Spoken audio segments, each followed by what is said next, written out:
Alam mo, be, hinihintay ko lang na makasal kami ni Eman. Oo, ayun din. Siyempre, ikaw pa rin, di ba? Hinihintay ko lang kasi na makasal kami kasi nga, hinihintay ko na malipat sa akin yung pangalan ng bahay na to. Oo, para mapunta na sa akin to.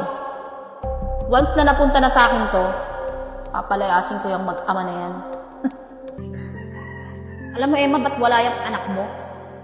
Kasi naglayas yan, nagrebelde yan. Ganyan naman talaga yung pagkatao niyan. Tsaka kung ganto ng ganto, aba, aalis na lang ako dito sa bahay mo. Ano? Magtitiis ako sa'yo? Puro pag-ibig, gutom sikmura? Iiwanan kita. Kapag ganto ng ganto yung sitwasyon, mas mabuti pa, umalis na lang ako dito sa bahay na to. Michelle, bakit ba ganyan ka mag-isip? Oo, lumayas si Ayan pero hindi nagrebelde yun. Nasaktan yun kasi nawala yung lola niya. Kahit naman kanina mangyari yun eh. Kahit naman siguro sa'yo, di ba? Tsaka, huwag ka naman umalis oh. Makakawa naman ako sa'yo, lalo ikaw lang kailangan ko ngayon. Wala na akong ibang katulong kundi ikaw lang, di ba? Sige na, pumasok ka na, oras na. Pag ikaw nawala ng trabaho, yan ang mas malaking problema natin kaysa sa pagkawala ng anak mo. Isa mo. Magkagabi na. Saan kaya ako pwedeng matulog?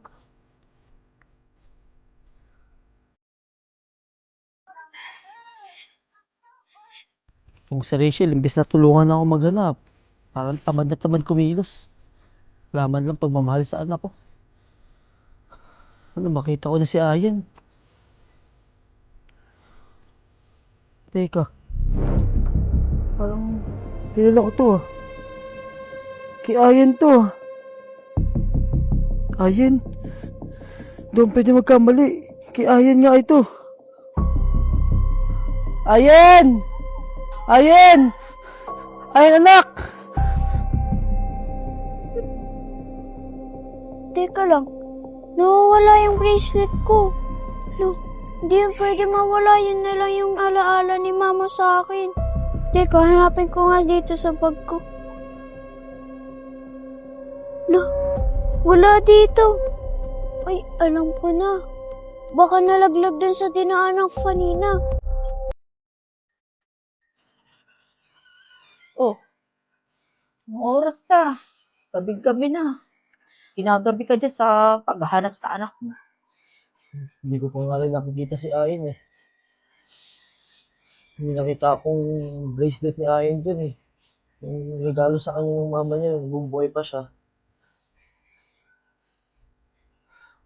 Ito yung regalo sa kanya ng mama niya nung panahon na graduate si Ayan ng kinder eh. Akala ko makikita ko na si Ayan. Pero alam mo, sigurado ako nandun lang si Ayan. Hindi ako pwede magkamali eh. Kay Ayan to eh.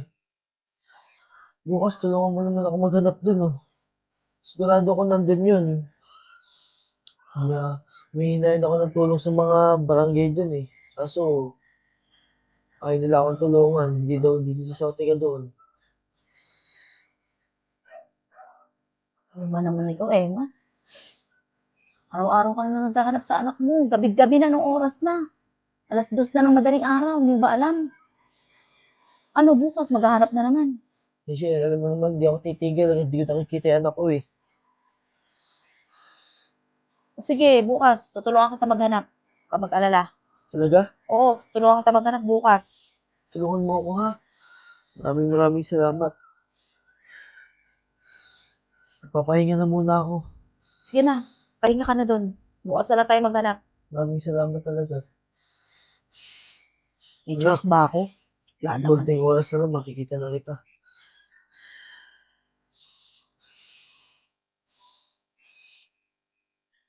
Nakita mo pala yung bracelet ni Ayen. Hindi pa rin pala nakakalayo dito yung anak mong yan. Sisiguraduhin ko na mawawala sa landas ko yung anak mo. Kaya bukas na bukas, uunahan kita na maghanap. Akala mo makikita mo yung anak mo.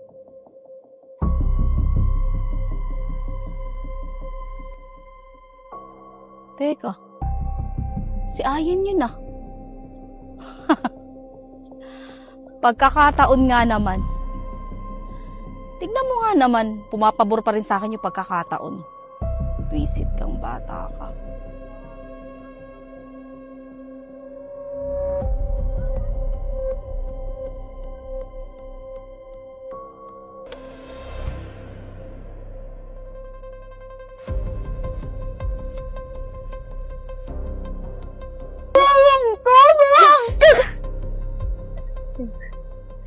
Visit kang bata ka, nakatakas ka pa. Namalas. Baka magsumbong yung batang yun. Kailangan ko makatakas kay Tita Rachel. Baka ano pa gawin niya sa akin? Visit kang bata ka, magsusumbong ka pa! Galing na ako sa tita ni Ayen, pero di daw siya pumupunta dun eh. Saan pumunta yung bata na yun? Ayen! Teka, gamit ko ni Ayen ah. Sabihin, nandito lang siya. Ayen!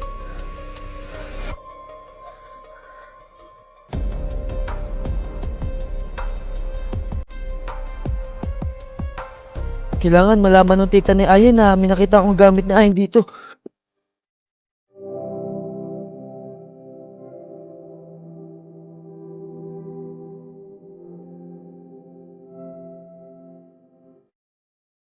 Anak, saan ka ba galing? Miss na ni tatay eh. Alam mo ba walang araw na gabi na di kita hinanap? Masamot sa Diyos. Nakita ka si Ayen. Papa, tulungan mo po ako ni Tita Rachel po. Hinahabol ako. Baka kung ano po yung gawin niya sa akin. Tsaka siya din po yung may dahilan kung bakit ako nawala. Paano si Tita Rachel mo? Si Tita Rachel mo yung lagi kong kasama sa paghahanap sa'yo. Sigurado ko pa si Tita Rachel mo yung kasama mo kanina? Opo, si Tita Rachel po ang dahilan kung bakit ako nawala. Sabi niya po, pupunta kami kay Lola, pero napunta po kami sa gubat. Tapos sabi niya po may naiwan siya, kaya iniwan niya po ako doon, pero di na po siya bumalik. Sobrang dilim po doon. So, Papa, sorry po, umalis po ako kasi ako naiwan ni Tita Rachel. Pero po, hinanap niya ako doon. Ganun ba, anak? Iyan mo na. Ang mahalaga dyan. Nakita ka na ni Papa. Hindi ko mapapatawad si Rachel sa lahat ng ginawa niya sa'yo. Manda sa akin. Hello, Ben. Oo, pwede tayo magkita mamaya. Si Eman? Ako, alam mo namang hindi nag-iisip ng tama yun. Mamaya pa inuuwi. Oo, wala namang ginawa yun, kundi maghanap ko sa paganyak, anak. Kita tayo mamaya, ha? Sige, gusto kita. Oo naman, Be. Si Eman, mamaya pang madaling araw yung umuwi. Alam mo namang desperado yun sa paghanap sa anak niya, di ba? Kaya magkakasama pa tayo ng matagal. Miss mo na rin ako. Eman!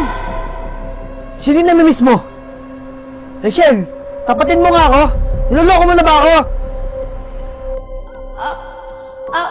Wala to. Tsaka, ba't ka ba nag-iisip ng ganyan? Ba't kita lulukohin?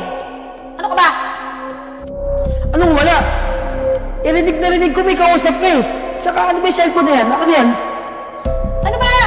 Ano ba nakikilang yung cellphone ko? Sino to? Sino yung lalaki na yan? Niloloko mo ba ako?